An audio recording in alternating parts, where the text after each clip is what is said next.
I'm in a mayoral office at the moment at the City of Yarra, and I'm with the Lord Mayor of the City of Yarra, Jackie Fistacchi. Welcome, Jackie. Good morning, Emma. As soon as I get out of my home, I'm right on the Canning Street Bicycle Highway, so I leap on the bike and can go very safely most places. And how long does it take you to get to work by bike? Depends where I'm going to work, because my workplace varies. If I go to my job in the city, it takes me about 15 minutes max, 10 minutes if I've got a tailwind. So it's certainly quicker than most other modes, given that the roads are fairly congested in the city. Tram tracks?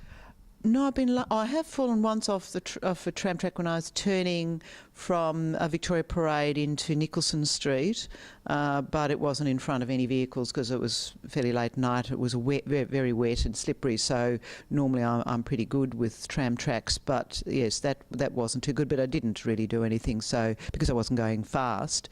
And another occasion I did cycle into a grey chain that wasn't there usually across a path in the Carlton Gardens. Did City of Yarra put that one in, or?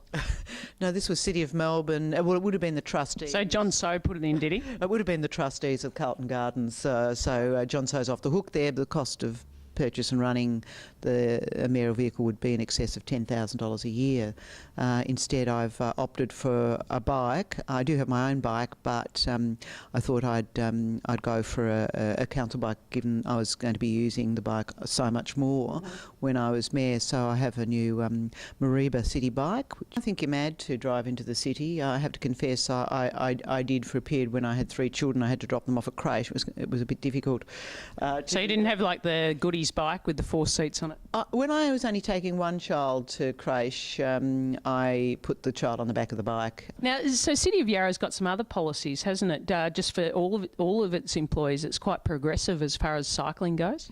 Yes, we have what's called a bicycle mileage allowance and purchase guidelines. We've got several policies that are relevant to bikes, but I guess this is a key one in terms of setting out that if staff and councillors ride an average of 2 and 10 kilometres per week for work purposes, they can be reimbursed a mileage allowance or a certain amount per annum. Okay, so recently you had a delegation from China come over to City of Fitzroy, is that right? What did they think of your cycling?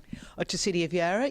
Well, I really took great delight in emphasising to them that I had ditched the mayoral car and opted for a bike instead, and I did that because, having read that cities in China, Shanghai for example, who was proposing to outlaw bikes on streets, and I was absolutely horrified about that, so I wanted to make sure I got the point across that in progressive countries like Australia we were doing the reverse, ditching cars and going for bikes because that's sustainable. I read that about some of the sort of people in high positions were being offered cars, and it's becoming quite a problem because, you know, obviously if you get everyone in China on a car, it's going to be a nightmare. That is absolutely right, and so I also was happy to point out to them our bicycle policy and what we're trying to do, encourage people to get on bicycles, and that it was the far-sighted people who are concerned about the environment. It's often the well-educated people who knew about the adverse effects of vehicles. So the idea was to get them thinking that a car wasn't the way to go.